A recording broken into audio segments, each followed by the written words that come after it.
Elizabeth. Welcome to The Naked Truth for November 22nd, 2015. And I'm back with Jennifer. We haven't done this together in a while. No, we haven't. I'll turn it over to you. Oh, yeah, sorry. Sorry. I'll get there. Okay, so I'm Jennifer Bleecher, and I am one of the hosts of the Naked Truth. And I'm so excited tonight because we have VSG Kirk with us. Kirk, will you tell us a little bit about yourself? Sure. So I had surgery in January of 2013 and have maintained a weight loss of about 155 pounds for the past year and a half, almost 2 years. I didn't realize it was that much, 155. Yeah. I started, I think, my weight loss surgery journey in the 360s was my original, I think, starting weight, and then around surgery day, I think I was around 320. And then from there, just started losing weight. It's kind of cool how that works. Yeah, I was wondering how high you were to start with. I was looking at your before and after picture today. Yeah. And I have to say, you looked really good in your before picture, too. Thank you. It's just shocking for me when you've only known someone as thin, when you don't meet them when they're at that place. It's like, wow, who is that? Yeah, it's interesting. Or even like knowing somebody throughout their whole journey, and then forgetting. I posted a picture of Katie the other day, or I tagged her and said, "Oh my gosh, this was like the first time we met," and like I don't remember her. I saw that too. I was the same. It's like, what? Yeah. So I was like, oh my gosh, it's just so weird. How much we change and how much we transform. Yeah. Very interesting. So Jennifer, one of the things that I've been doing is just like have everybody kind of say how their week's been going, just so we can all kind of touch base. And Kirk, I know it was your birthday this weekend, so happy birthday. Thank you. Happy What did you do for your birthday? We rented a house near Leavenworth.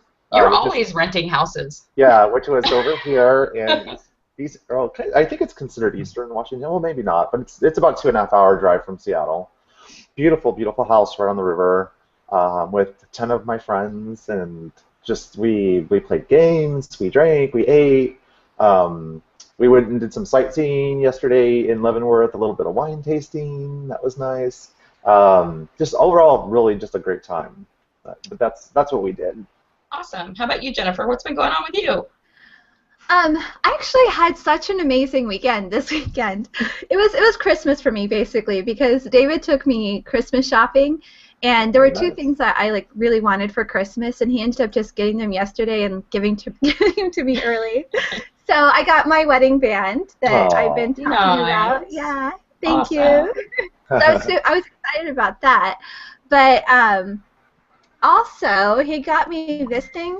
And it's just totally not a plug. Obviously, we're not a sponsored show. But do you guys know what this is?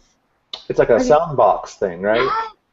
Oh my God, it's amazing! This little thing, it does things that my old stereo, with floor speakers, back in the '80s. I was listening to this in my kitchen last night, and the windows were rattling. Oh my gosh. Oh, very cool. Yeah, that's how loud it is.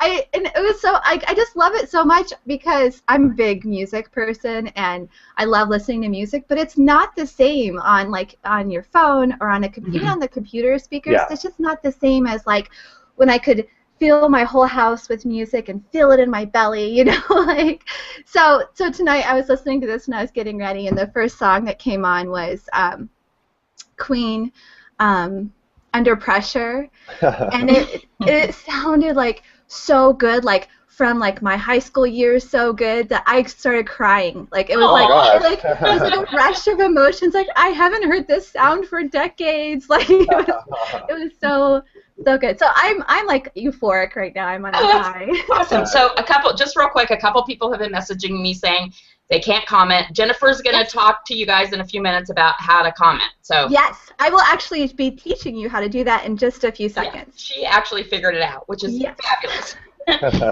So I did something this weekend, actually twice, that I've never done in my whole life, which seems kind of crazy, but I'm so different than I was, even a year ago. So I went out dancing for the first time in 49 years twice. Oh, wow. And on Friday night, danced for 4 hours straight. Wow. And that's so awesome. Fun. It was so fun.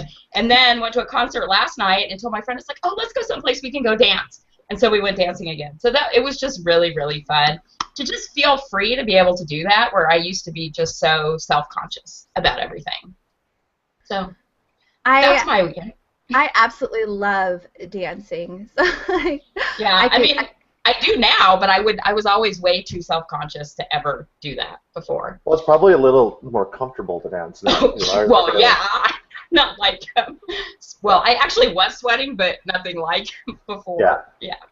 Okay, and I wanted to announce something really quick. I announced it on Facebook, and the WLSFA people actually beat me to it to announce it. But that just means what, Jennifer? No, I'm sorry. You go ahead. Okay. That the WLSFA people announced it, and that just says that I have such an awesome panel that they want to promote it right away. But we're doing a YouTuber panel in Nashville, nice. And that I'm going to moderate, and I think hopefully they'll give us like 3 hours because it's a pretty big panel because there's so many amazing people. But we have Lindsay Fly, Lauren Dayton, Tanya, Phil, and the Mahonies, and Gastric on the panel to talk about how being involved and being a YouTuber has impacted their journey. And I think if we have time, we're also going to do like some hands-on workshops on how to make videos for people. Oh, cool. So I just wanted to announce that, so I hope to see a lot of you there. I'm going. I think so far, that's the panel that I'm most excited to go see. I think well, that's why I think everybody needs to tell them that they need to give us like 3 hours. Yeah.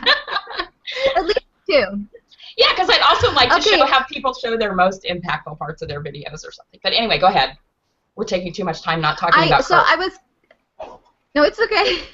I was going to do community celebrations and then show people how to do the comments, but people are figuring it out, which is awesome.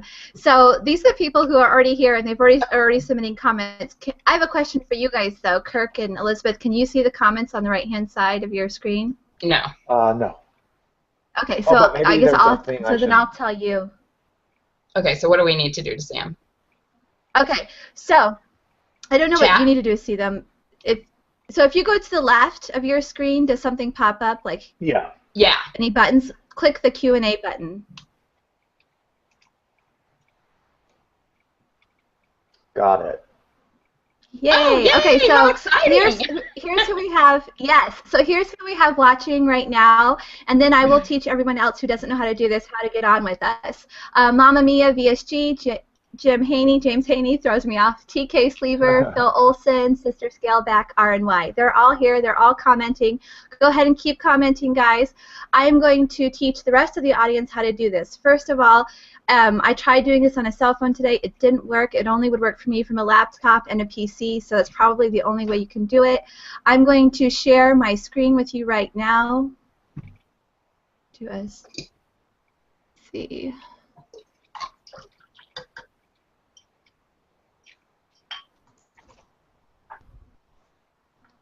So this is going to pop up in just a second, so you guys can see what it looks like. Can you guys see it now? Yeah. Yes. Jennifer's obviously a teacher. Okay, perfect. So if you're nice frozen face. Okay, so this is what an audience member sees on their computer. What they need to do is they need to click this part here that says "Be a part of the conversation." That's the part you need to click. If you've already X'd out of it, you can just leave the page and come back and it will pop up again. So I'm going to click on that so you can see what will happen when you click on it. So once you click on it, this will pop up. See, right here. This pops up, and you can see all the comments that people have left. So you can ask a comment or question, and if you want to do that, you click on this bar at the bottom that says Ask a New Question. So you click on that. Wait, where's the bar? It's on the bottom right-hand side. It's green. It says Ask a New Question. So you click on that. You type a comment or question. I just typed hi, and it will pop up. So that's it, guys. Very cool. Okay, so I'm going to stop this now. Come back, hopefully. Do you see me now? Yep. I see you. Perfect. Yay. Okay, so that's how you guys can comment. And like I said, I couldn't get it to work for my cell phone. Okay, so should we read some of the comments that people are saying? I like the one that I think it's like, so it's the name is below the comment where Jim Haney says if you can't figure out how to comment, you don't deserve to comment. Oh, James Haney. Well, James, I just had to do that because we've had so many technical problems with that. Like, this is the first time in weeks we've been able to get people to comment. So, Mama Mia VSG says, hello, I love you, Kirk. Happy birthday. Oh, thank you. And, okay, I'm going to try to say what she said. She said, hey, girl. Girl. I didn't say it right. You did just fine. Oh, okay. James Haney says, hey, y'all, I'm here. Let's see. TK Sleever, what's up? Hi, friends. Oh, oops, sorry. No, it's like, I don't understand how it... I had morning okay, coffee Kim Can with Do her. It says, oh, nice. OMG, you are the best. I'm here now. TK Sleever says, what's up? Hi, friends. Okay, that's not really a question. Phil Olsen says that he's a little late, but he made it. Yay. There's a lot of like comments and stuff. So I guess we'll come back to this in a minute. Well, everybody can see them, so you guys can look. So you guys can look at them too. Yeah, so. If you're on a computer, you can see all the comments. So, okay, here are the shout-outs for this week. CC VSG in Wonderland has hit Wonderland, so congratulations, CC. Nice. Tanya O'Rourke is celebrating her 4-year anniversary. And so is Melody Lees. Did you just see her recently? Oh, that's what I forgot to say. Yeah, I actually met her yesterday, Zen Maiden. We had brunch yesterday in Huntington Beach, so that was awesome. Oh, I would love to meet her. And then Becky Cotel LeBlanc is celebrating her 2-year anniversary. And Sandra French has hit goal. So congratulations, awesome. Sandra. That is awesome. Angie Faye has lost 126 pounds. Wow. Wow. Stephanie RNY, she is having surgery on November 30th, which I know is a little bit ahead, but I'm not going to be on the show, so I thought I'd give her a shout out now. And then Melissa, Mama Mia, she hit goal today. Congratulations, so awesome. Melissa. I'm so excited for her. And then the very last one I have is Gretchen VSG for me. Today she got into a size 8, which I couldn't even fathom getting into a size 8. That is freaking awesome. So congratulations, everyone. Yay! Yay! Okay, so before we get started, I actually have one more thing to do, Kirk, and then we're finally going to talk to you. Oh, I'm good. Okay, but one of the things that I like to do, and I hide it from the guest, is to ask people how this person has impacted their journey. So you got more comments on this than anybody we've had since I started doing this. Oh. And I'm not going to read them all, but I'm going to read a couple of them, and then I'm going to email them all to you so that you have them, because they're very sweet. Oh my God! So, I'm getting misty already. I know. Okay, so don't make me cry, bitches. Are you ready? Yes. And I'm only reading because there's so many and they're so long that I'm just reading little pieces. So Sandra Franco Sandries said, when I first met Kirk only 4 months after surgery at OH in 2013, he held my hand and said, "You need to stop being a worrier and be a warrior." That stuck with me since. It's making me cry. That stuck with me since then. It gives me motivation to keep going in the toughest of moments since surgery. Oh. And I'm just going to read a piece of Gastric Roses because hers is kind of long, but she says, "Kirk, my love, never change. Keep allowing people to come into your heart. Make those lasting friendships that form a quilt of love and comfort." Oh, wow. I know. And Joe Green, Joe says, "Kirk, you called me and texted Sunny the day of my surgery to check up on me. You'll never know how much that means to me. Since day one, you have always been a great friend, soul sister, and confidant. I treasure all our drunken escapades and conversations about shows. We might not live close by, but you're always in my heart." Oh, yeah, I love Joey. And Sleeve Rocker Pete says, okay, I'm not going to read the beginning, but he says, "He's kind and considerate in the words he uses and how he responds to people, and somehow manages to do that while being open, loads of fun, and provocative. That's a rare thing to experience from some person over the internet for sure. Very glad to have him around." And mine was just, I remember meeting you at OH, and I was probably still close to 300 pounds, and you said to me, "You are so beautiful." And that was, I'm going to cry, but that was the first time I heard somebody say it, and I believed it. Oh, well, I mean, you just exuded. I mean, there's just so much happiness going on. So anyway, I can see it. So we all love you, and I want you to know that. And after this is over, I'm going to email you all the full copy. And thank you. So, and now we'll actually start the show. Now that it's 5:15. So we kind of like to start at the beginning and get an understanding of, were you overweight as a kid? How long has this been an issue? That kind of thing. Sure. Yeah. So I don't know that I was overweight as a very small child, but certainly by the 4th, 5th, 6th grade, definitely was wearing husky brands or husky sizes.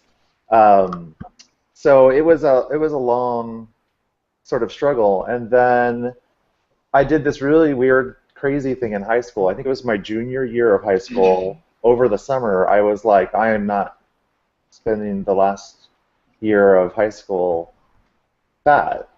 So I went on a crazy crash diet, as a teenager would do, just not being very educated about how to do things healthy. Where I would just literally I stopped eating. I didn't eat for a whole summer, and I was living on iced tea, with sweet and low or whatever the saccharin was back then, and it was iced tea, and I remember eating lettuce with vinegar on it and feeling guilty about it, thinking, oh, maybe I shouldn't have had that. So I lost a lot of weight just over summer. I mean, people were shocked. So I got down to about 220. I was probably close to 300 pounds at the beginning of summer, and over a 3-month period, lost about 80 pounds. Wow. So I had that sort of taste of what it felt like to be quote unquote normal, but that didn't last very long. I kept that weight off for several years. But then it started just creeping back on, creeping back up, to the point, to where I'd gotten, somewhere near my highest, probably right before surgery. So. Now, did your family try to manage your weight, or they were pretty much okay with it, and you just?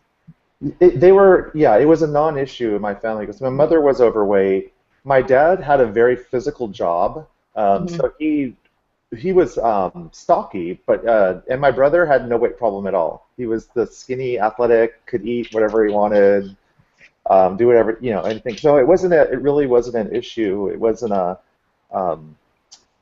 big deal, but certainly food played a big deal in our lives. So we grew up probably what would be considered lower middle class. My dad worked at a grocery store, and we lived on whatever food was cheap. So if they were slicing open boxes of macaroni and cheese and the box cutter accidentally cut open some of the boxes, I remember we would have a case of macaroni and cheese that he bought, because it was 5 cents a box. Or he would bring home cheese that had started to mold, and we would just peel the mold off of it. And we would make quesadillas and enchiladas, and just so much of the food that we ate growing up was very carby, very filling, and very inexpensive. I mean, it was nothing for my mom just to throw a box of pasta, some tomato sauce, and a pound of ground beef, and have to make dinner out of that. And for me, we loved it. Right. Yeah. So it was not an issue in terms of relational. It just. Let me ask you one quick question, and this isn't on my list, but because I did the same thing in high school where I starved myself and over a summer and came back really thin, 140 pounds, which was the lowest I've ever weighed, but I still felt fat. Did you really feel normal during that time you had lost that weight? I think I felt pretty normal, and back then too, because I was so young, there was not the type of loose skin issues that I have now as an older person, so things did kind of settle into place. But I don't know that I don't know if I've ever, I don't even know what does normal feel like, really. Right. Who knows? I mean, right now, today, I feel normal. Yeah. I mean, I feel way more normal now at 200 pounds than I did at 140. Yeah. So I think so. Yeah. Okay. That's a good point, Elizabeth, because I'm happier with my weight now at 194 or 5 than I was at 145. Yeah. But back then I didn't appreciate it. I thought I needed to lose 10 pounds. Right, exactly. I thought I was way too fat at 145 pounds. So I have a question from Sister Scaleback. Her husband just recently had surgery, and she wanted to to know that you are a great inspiration for her husband, who's newly post-op, and the question is, what is the one thing you wish you had done differently in the beginning of your WLS journey? Differently. I don't know. I don't. I think this might come up a little bit later, or we can just talk about it now. But I was like I stuck to the rules. You know, I was very much like, okay, if I'm going to do this, I'm going to do it right. So I did not, you know, I ate what I was supposed to eat on my various phases. I didn't skip ahead to anything or try things. Where I feel really lucky is I'm definitely a VSGer who has lost a lot of hunger, and then I don't really struggle with the head hunger. So sometimes eating is an issue in terms of making myself eat or knowing that it's time to eat or that kind of thing. I know. But yeah, so if I could do anything different, I think everything has to happen exactly the way it happens on your journey, and we can just do our best to prepare for it, and we can, you know, do what we can to learn from each other and sort of be prepared for some of the weird stuff that happens. But I think I wouldn't change anything. Can you tell because this is like my favorite story that I watched in one of your videos. Do you know what that is? The Smart Pop one, where you would like take an Ambien before you went to bed. Yeah, but yeah. So for those of you who haven't seen these videos or whatever, I have this problem where I'll take an Ambien or something and I don't go right to bed, and you're supposed to you're supposed to take it and go to sleep. But I get, I start watching videos, I watch TV, I don't go out and drive or anything like that. But I'll eat. Like when I don't think that I could eat anything, or I don't feel hungry, all of a sudden I will wake up and there's like a bag of Skinny Pop. And not like a little single size bag, but like the entire bag. And I'm like, how does that happen? Like, where does it go? Because when I'm awake, I can eat 4 or 5 handfuls and I'm like, oh my God.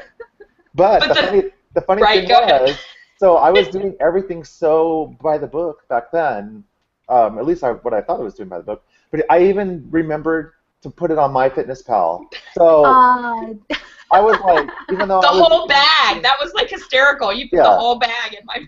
Well, and I was one of those people that felt like if you're gonna do the MyFitnessPal, you're only hurting yourself or cheating yourself if you aren't being honest on it. Right. And I felt like there was a responsibility, especially if people were following MyFitnessPal or following my journey, were trying to kind of emulate some of the meal planning or the meals that I was having. It's like I could not put something on there just because I'm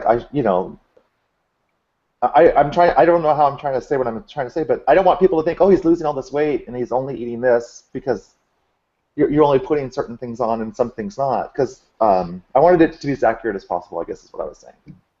The good and the bad. Do you still track on MyFitnessPal? I don't. I still have an active account, but I don't track any food at all. I don't. We just talked about this the other day, but I don't look at any on the nutrition things. I don't look at anything carb related. I don't look at calories. I look at one number. It's the protein, and I try to make sure that everything that I eat has at least double-digit protein. So where I used to hate eating protein bars, with me not eating as often as I should, I've started to eat them. Again, at least one. And to me that's better than not having anything at all. I started doing a protein shake again every day too, because I was really slacking. Yeah, so it's just protein is really all I'm really concerned with. I'll weigh myself maybe once every 3 weeks or so, maybe. But it's interesting because when you get closer down to your where your body wants to be, you can tell if you put on 2 or 3 pounds, or at least I can. And then I just automatically just adjust, and I don't even. It's not like a big oh my God, regain. No, it's like, oh no, it's like, okay, so I know this week now I'm gonna have instead of having a breakfast burrito, tomorrow morning I'm gonna have a Greek yogurt instead. And I think this is just what people do, people who don't worry about eating or who don't worry about their weight. They just naturally, you find a balance, I think. So thinking back to when you were overweight, did you have to make like lifestyle adjustments to cope with being overweight? Oh, all kinds. I mean, yes, I was not one of the people that was sick, or at least not yet, but I was developing asthma, and that was really concerning. Because I would just have this like rattle like at night, and it just was really uncomfortable. I even went as far as this is like really really serious. Like I even went as far as being really concerned about being able to clean myself after using the restroom, and like I even like looked at catalogs where you could buy things to like extend or reach around. So I literally I don't remember when we were talking about this. We're talking about somebody. But like, but as a result of that, I'm very habituated in my routine. Let's call it that, where it's I take a shower afterwards, even to this day. Now? Yeah. Wow. And I try not to use the restrooms anywhere in public because that's something that also that just would scare me or horrified me of being out in public, needing to use the restroom, not being able to clean myself properly, being in a very small stall. So yeah, those were some changes. I mean, those were some things that were going on, and that's where it was kind of like, can I do this forever? And then like I was traveling a lot for work, and I just every time I would get on the plane, I just could see the people just like don't look at me, don't look at me, I hope I'm not sitting next to you, you know, and just being uncomfortable the entire time. And what should have been a pleasurable thing, whatever, was not. It was this. There was all the anxiety that went into just everyday life, waking up every morning and already knowing I was going to hate my clothes and that I was going to be uncomfortable all day. Nothing you could find that you really liked. No, and like the clothes were so expensive, and you know, $70 and they for sucked. Yeah, exactly. I mean, who wants to spend that kind of money on a shirt just to put it on, knowing that you're going to hate it? You know, so right? Yeah, exactly. So those were some of the changes. Okay. Gracie says she's watching and she loves you, and but she can't comment. So, what? I love her eyebrows. I love her. Yeah. So much fun with her. How old were you? If you don't mind, since you just turned 29, saying how old were you when you had surgery? I don't know. I'd have to do the math. 27. Yeah, 27. Okay, got it. But in real life, if I was not just celebrating my 29th birthday over and over again, so let's see, if I was born in 1968 and I had surgery in 2013, right? Yeah, so we're not that. You're 2 years younger than me, so you would have been 46, right? No, 45, 46. 45. I would 45. Imagine. Yeah. So what was it that finally got to you to the point of deciding to have weight loss surgery, and what was that decision process like for you? I felt like I was committing suicide very slowly, is what it felt like to me. And I was becoming more and more depressed. And I even went to like, you know, I mean, I tried doing therapy, you know, and the root of it all was just how unhappy I was with me, my body, and with not being able to control that part of me. And I always thought, oh, I'll have a job someday where it'll be covered by insurance. So that's when I'll have surgery. And I had known a few people that had surgery and they weren't successful. Right, me too. And I use that as an excuse not to do it. Yeah, so it wasn't until I did some research or did a Google search, just a random Google search one night, and I saw that there was a completely different procedure that I had never heard of that was done up here in the Puget Sound as an outpatient procedure. Yours is an outpatient? Yeah. Wow. Yeah, and that intrigued me for a few reasons. A, the cost, and then all of a sudden it made it within my reach in terms of cost. And then in terms of not having any downtime or missing too much work was really, so I did a little bit more research, and I talked to somebody at the surgery center and just got more details. And then I was like, I can do this. Some people buy cars. Some people will spend this money on a TV or a computer and not think twice about it. I'm like literally in a mode right now where I feel like I need to save my life. Yeah. And so it just clicked, and everything started falling into place where, you know, I just started doing the appointments. It was like a light switch went off, and it was like I had hope, instantly had hope again. Did you? I mean, I don't know how it is for you, but I've just been realizing this lately. If somebody would have told me 2 years ago that I could be this happy in my life, I would have never believed it. Yeah, I would agree with you that there's like all of that energy that goes into all of that anxiety and all that depression now is freed up for me to do other things. Like I get to do stuff like this or help other people and try to find a hobby that I'm into, things like that. I can wake up in the morning and just get ready, That actually gave me chills because I never thought about it like that, that it was all this energy that was focused on being depressed and anxious and how are you going to do this? Yeah. Yeah, that's a really good way to put it. It's freeing, and feels great. Yeah. That part feels great. So how did you try to manage your weight before weight loss surgery?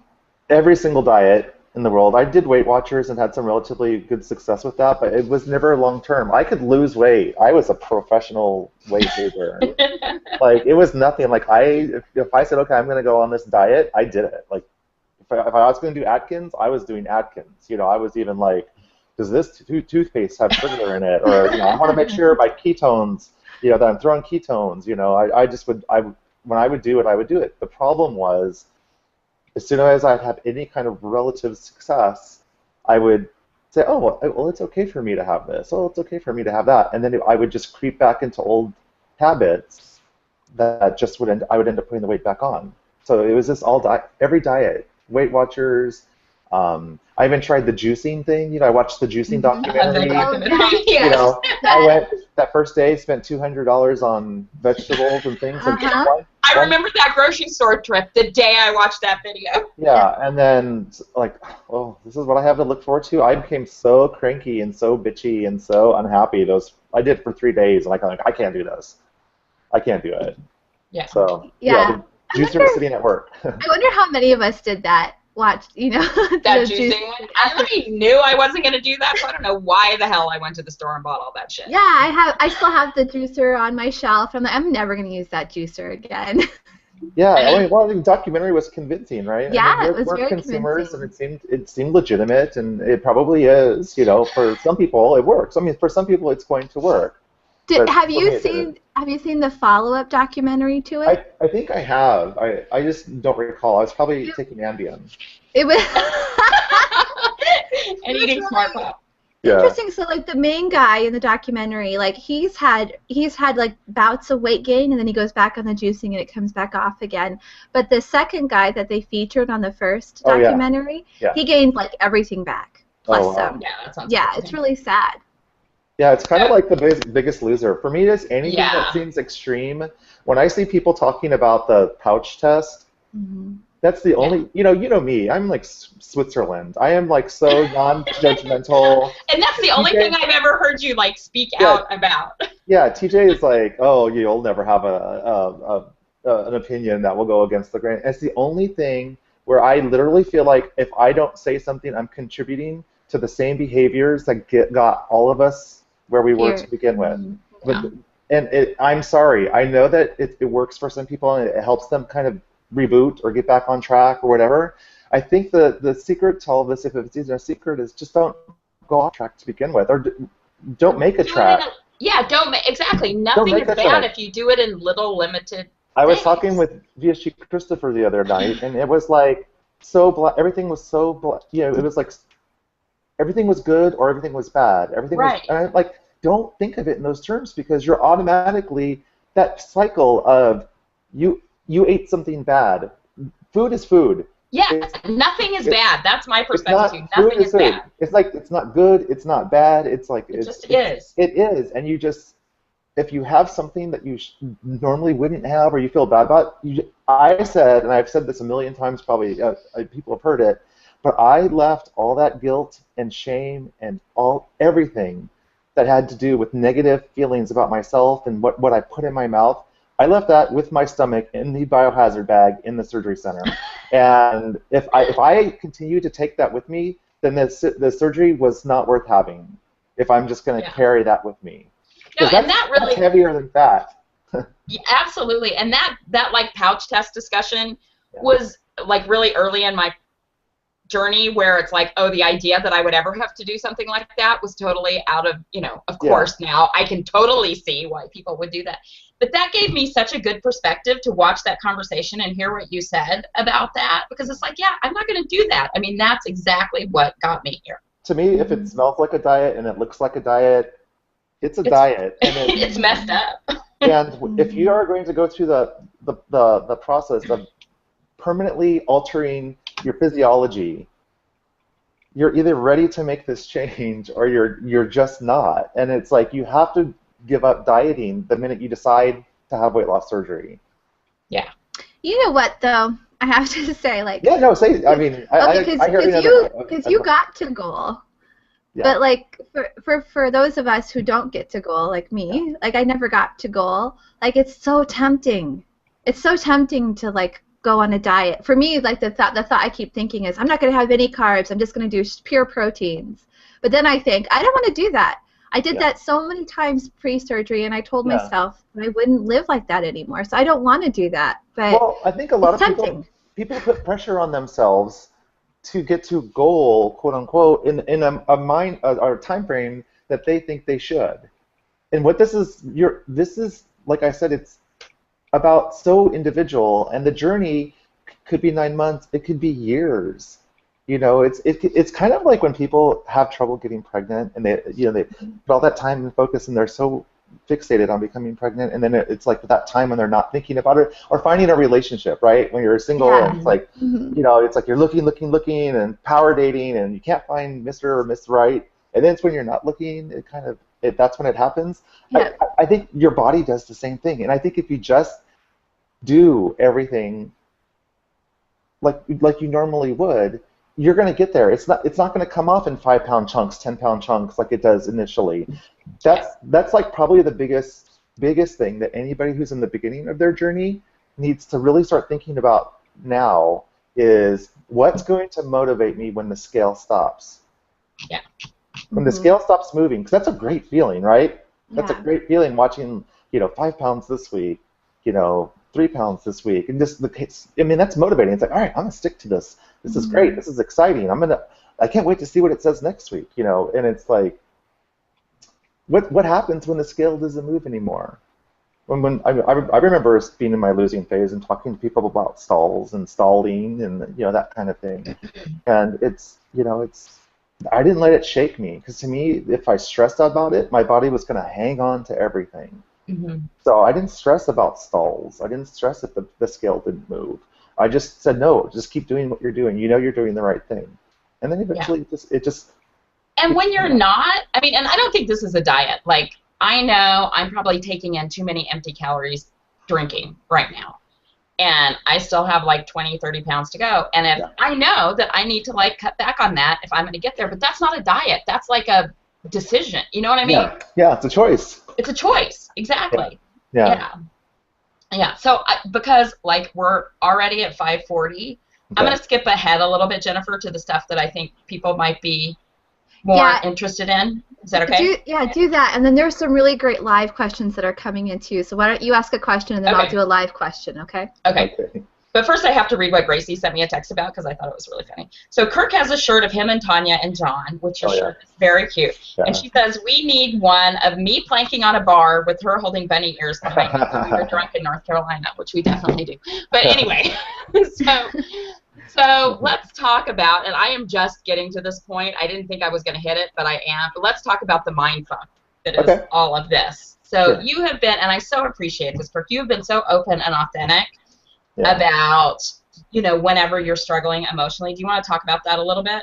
Well, because I'll try to.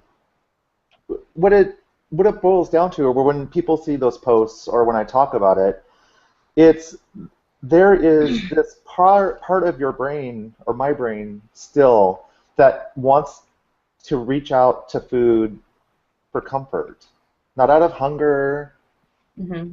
So I think I've tackled that, right? So when you now no longer have these things to cope with, right? You start thinking, let's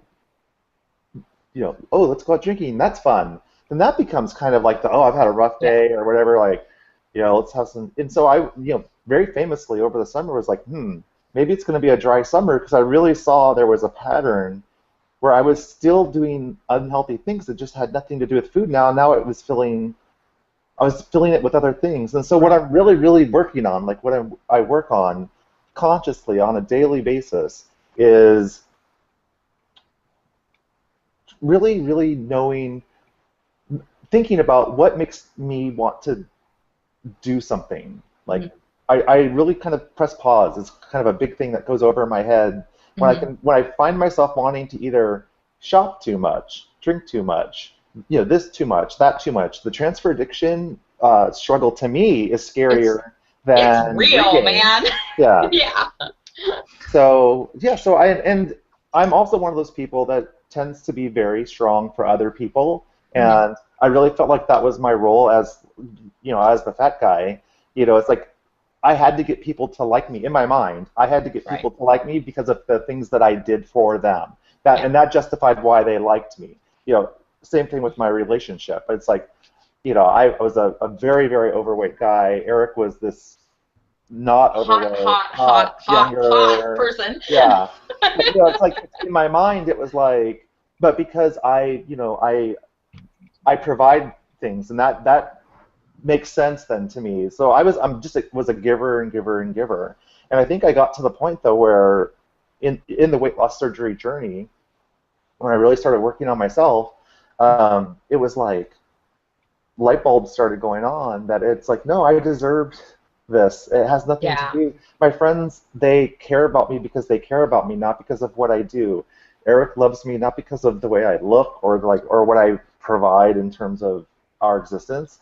It's the person, and it's like allowing myself to see myself the way other people see me. This is where it gets a little teary.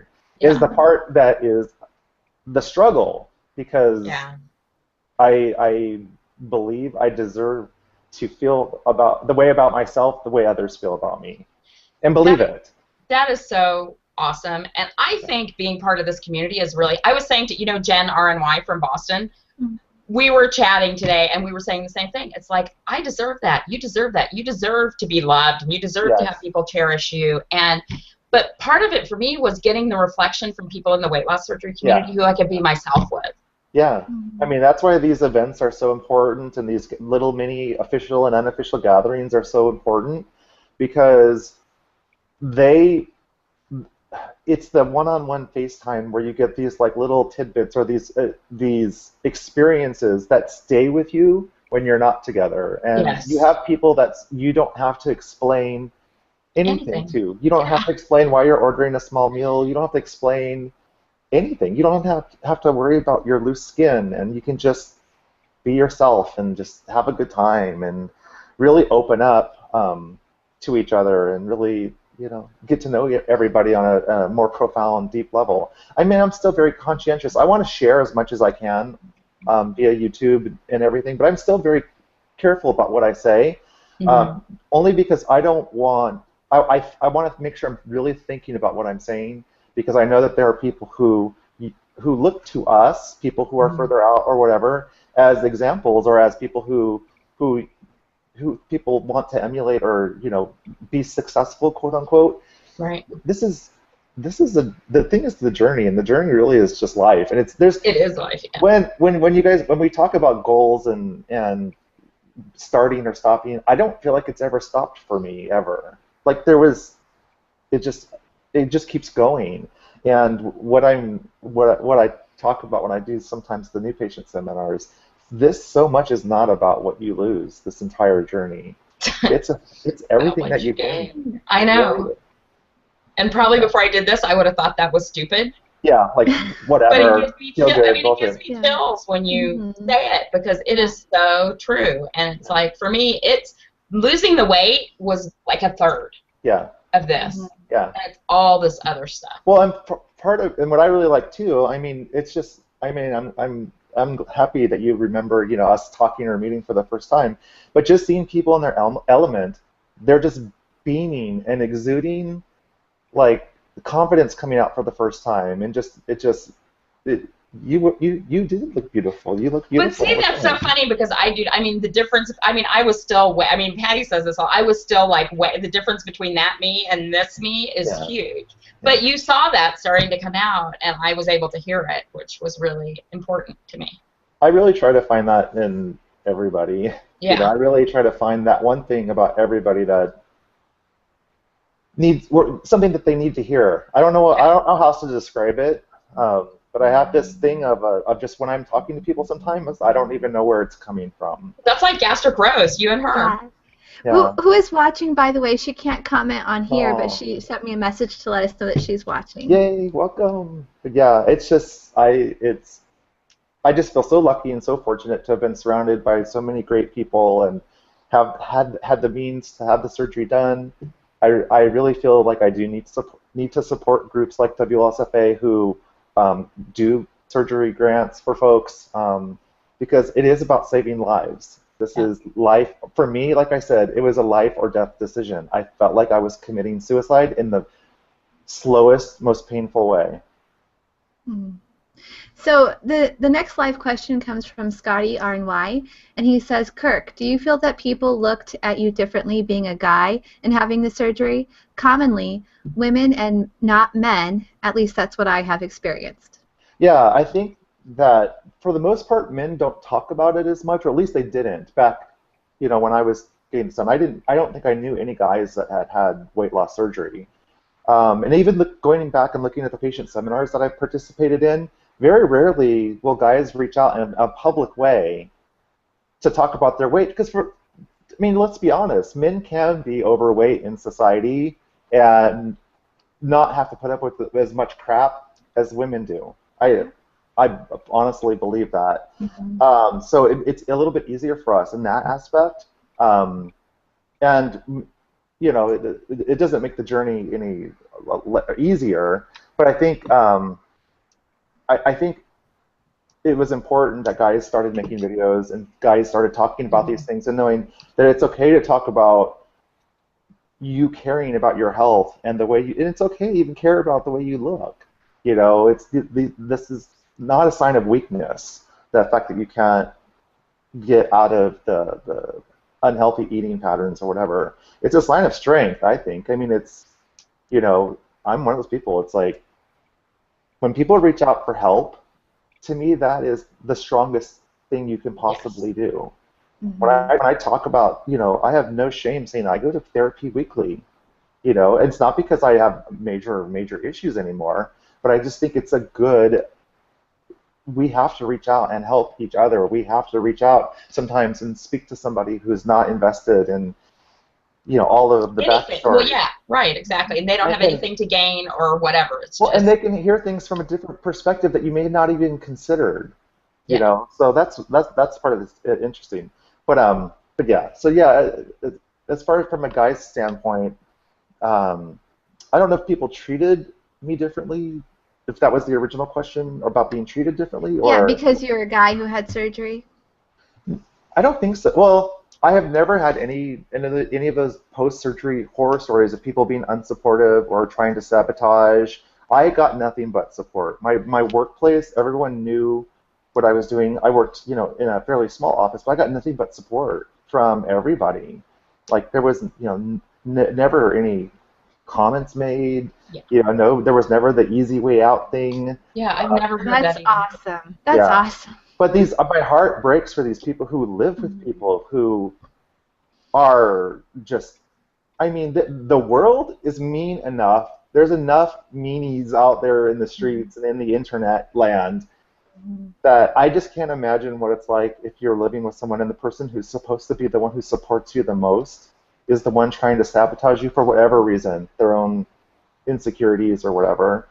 So I really feel for that. The other thing, too, I noticed what made my journey very interesting, my initial weight loss journey interesting and probably easier for me, was the fact that I was alone during that time period. That was Eric's first year of medical school, and he was over in Pullman. So I had nothing else to focus on but myself, and that was probably the best thing. And then I feel for people who have spouses and children. Me and too. you have to be responsible for making something different for dinner every night and be involved in that. No, I could literally make a pot of crock pot chili and eat it for 2 weeks.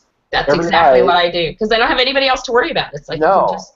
But then I notice, like, when Eric is home, it's like I find myself like, oh, well, we should have something different tonight, and maybe we should have, and he can eat, pretty much anything, and I eat whatever he eats, just in a really small portion. So I feel for that. I don't know why I went off on that tangent, but I think it had something to do with men and women, and so. Well, it actually leads into a question. Okay. So let's talk about relationships. So obviously, you were with Eric before you had weight loss surgery, and obviously he was physically attracted to you as you were then. So how was that transition? Well, we talk about it. I mean, we talk. We communicate. I mean, we've been together, I think, almost 12 years, 13 years. Wow. How? Yeah. Eric was 21. Very young. Was he like? Eric was 21 when we met. Okay. And so, I definitely fit a particular type of person in the gay community called a bear. A bear. So I was actually really kind of appreciated for my size, and I would walk into bear bars, and I would get attention. Because I kind of fit the mold for that particular thing. And we talked about it, because it's not only was I going to be changing, what he's attracted to, but we also we went into this knowing that just relationships in general really struggle post-WLS. We didn't quite understand what that was going to look like, but we were prepared for that, in terms of we knew there was going to be some rocky roads. And now add to that medical school, and then let's just make it, crazy and move 2 or 3 times, and now, without him there for a long time. Yeah. I'm feeling it harder. I know, I'm feeling it harder this time than ever. But the important thing is I had a chance to tell him that before he left, which I don't normally do. I try just to be the strong person who's just like, I've got this, I can handle this, or whatever. And I really felt like, nope, he needs to know this time. Yeah. Yeah. So we talk. So we've even talked about, are you still attracted to me from a physical standpoint? Because my look is different. And nobody ever talks about that. I don't hear that very often in this community, because same thing with men. There are men who are attracted to bigger women. Yeah. And if that's the group that you've been involved with, what's that transition like? I can tell you that so for Eric, well, I can't speak for him. Well, I can a little bit, because we have talked about this before. For him, he likes a lot about the person who I've become. Yeah. The healthy me, the one that's maybe a little bit more adventurous and a little bit more active. Do we have a perfect relationship? No, I don't think anybody does. But I think what keeps us going is we talk about it. We talk about things. That dialogue is open. I was fully prepared for him to say at some point, I don't find you physically attractive. I don't think he would ever say that. And I think there's many aspects about me that he still finds very physically attractive. I still have my beard. I'm sure he does. I've got my chest hair, I have no doubt about that. Yeah. But yeah, it's a scary conversation, but people need to have it. It's so great that you have it, because I think probably, and that might be one of the problems with marriages down the road, is they don't have it and they don't talk about it, and it's this just we talk about it. We talk about jealousy, and we talk about there are things that I could do when I was big, when I was overweight, that would not have been an issue at all. But now that I'm not overweight, I think sometimes people treat you differently. Oh, absolutely. So you have to be mindful of that, and how because I'm very fun and flirtatious and outgoing and all of those things. But now it's like I think less of Sarah had talked about this before, being the safe friend, the safe fat friend. And so I think for many years, I was safe, and he knew, that I was with him and that I was probably never going to leave him, because he's so hot. Awesome. Yeah. Anybody who's met Eric knows how hot he is. But so now we stay together because we choose to. I mean, it has nothing. That's awesome. It has nothing to do with what looks, or weight, or any of those things. Okay, so number one, I think we need to have Kirk on again because we got through like a tenth of the questions. But Jennifer, why don't you pick one of the on-air ones, and then I have one more that I want to ask, and then our Inside the WLS questions. Okay, sounds good. Maybe we'll keep that date that we had, because we had scheduled Kirk for the end of January, and we had a cancellation, so I asked him if he could fill in. But maybe we just keep that date on your calendar, Kirk. Yeah, because I will be celebrating by that point one of my surgeries, like one of them. It'll be it's getting to the point to where I have to think like, wait, when was that? Is it 3 or 4? Well, if I had surgery in 2013, it'll be my 3rd year coming up this January. Yeah. Okay, so let's keep that date on your calendar.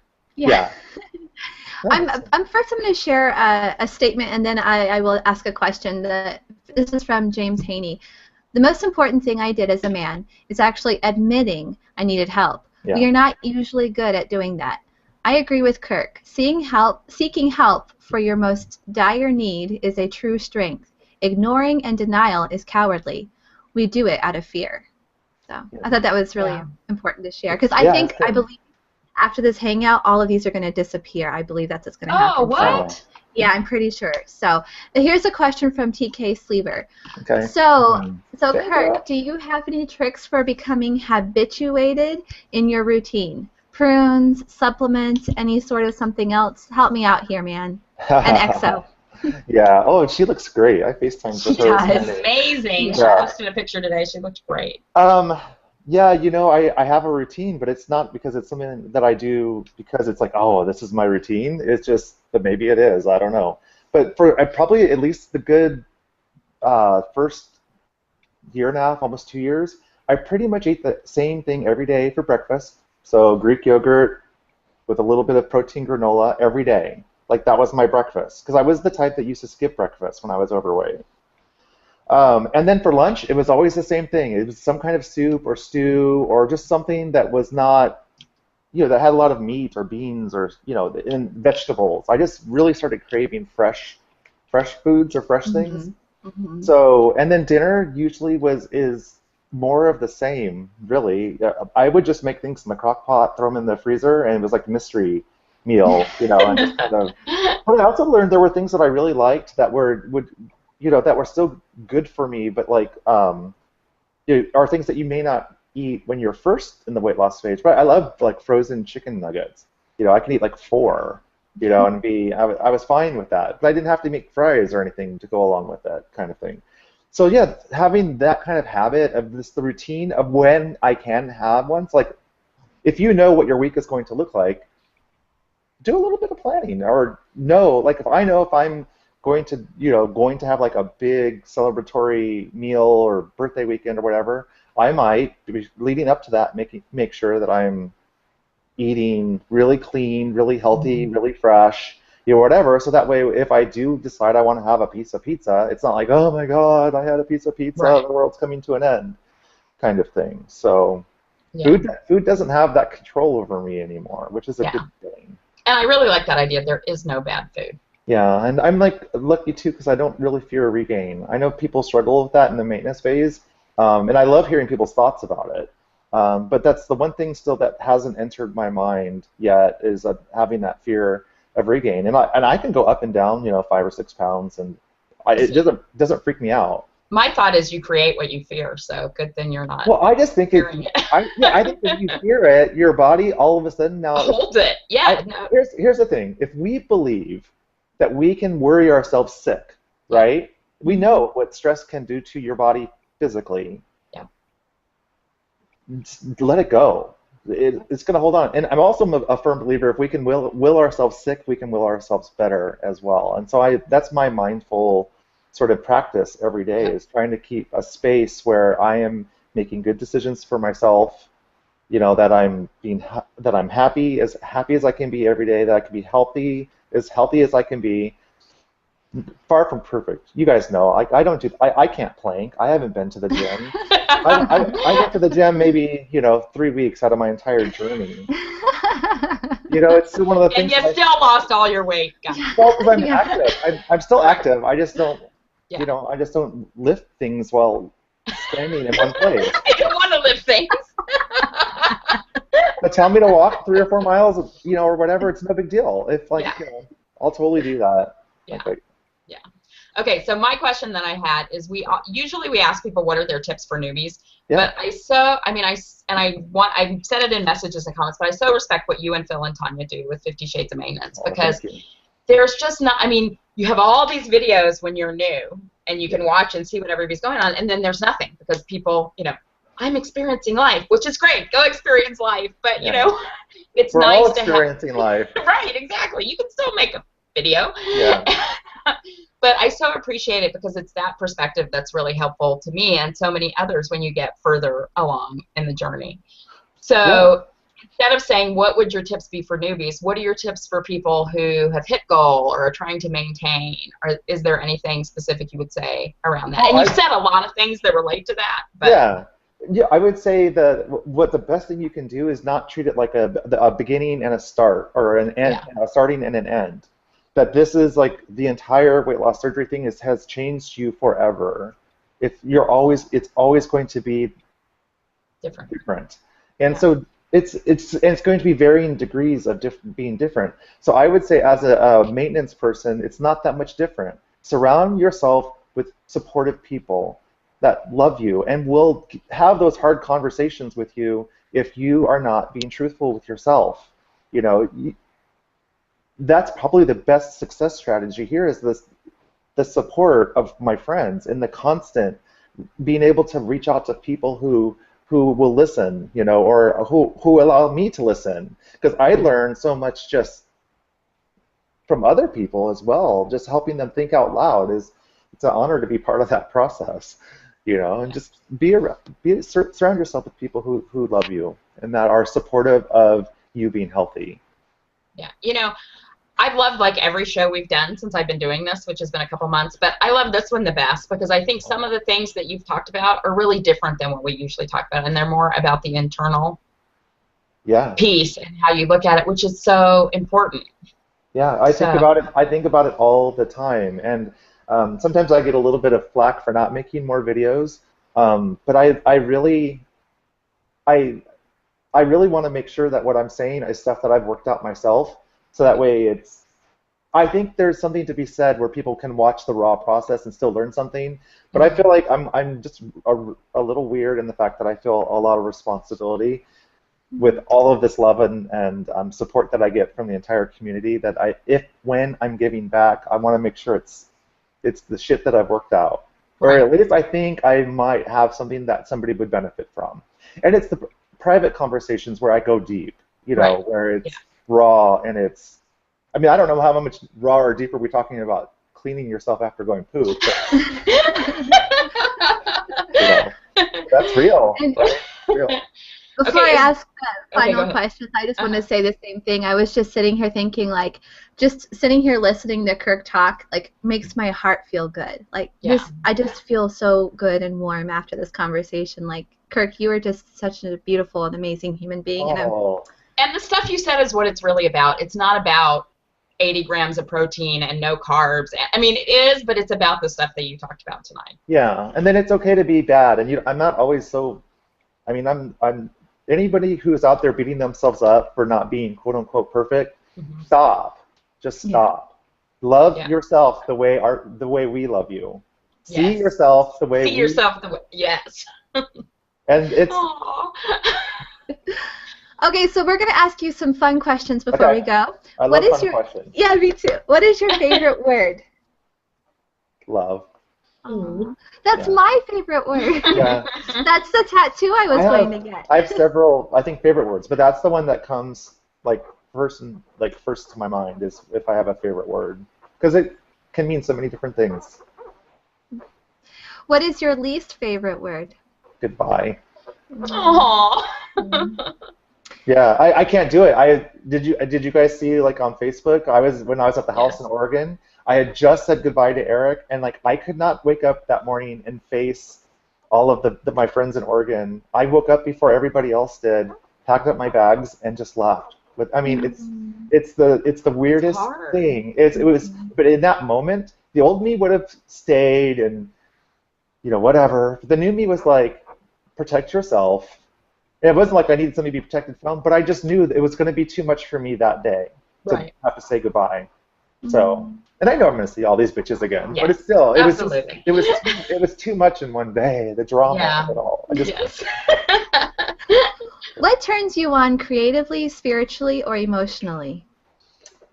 Well, I love talking about weight loss surgery. Like when I was talking to my therapist one day, I really didn't feel like I had any hobbies, or I don't have any hobbies. Like I really don't. I mean, I like traveling. That can be considered a hobby. I like going to plays, live performance or live theater. That could be a hobby. But nothing gets me as fired up and excited than talking to people about weight loss surgery and how its ability to change lives. Something happened this weekend where somebody said something about weight loss surgery, and I said, and I think it had something to do with, I don't even remember what, but I remember just instantly, without even skipping a beat, I said it has nothing to do with that. It's about saving lives. And I think I was a little curt the way that I said it, because I think whoever had said something, I wasn't around a group of weight loss surgery people. A lot of them didn't even know that I had weight loss surgery. I mean, it comes up because it's such a big part of me, but I remember just being instantly like, no, this is about saving lives. Oh, I had something with, I think, talking about the WLSFA and going to the convention and supporting it, something along those lines. And it's like, no, it's about saving lives. But anyways, the WLS gets my energy going, my juice is flowing, makes me moist. If I could do that for work and make money at it, I would do it all day long. Yeah. Well, that was the other thing that came up this weekend. Somebody said, well, you should, this was actually on an elevator at the office. Somebody said something about monetizing YouTube videos, or do you monetize it? And I'm like, no, I mean, I don't have anything against people that do. Don't get me wrong. But it's like the minute that it would become like a job for me, or I think something would get muddy. It would shift, yeah. Yeah, and I want this to always be the extra part of me. This is pure. Yeah. So what turns you off?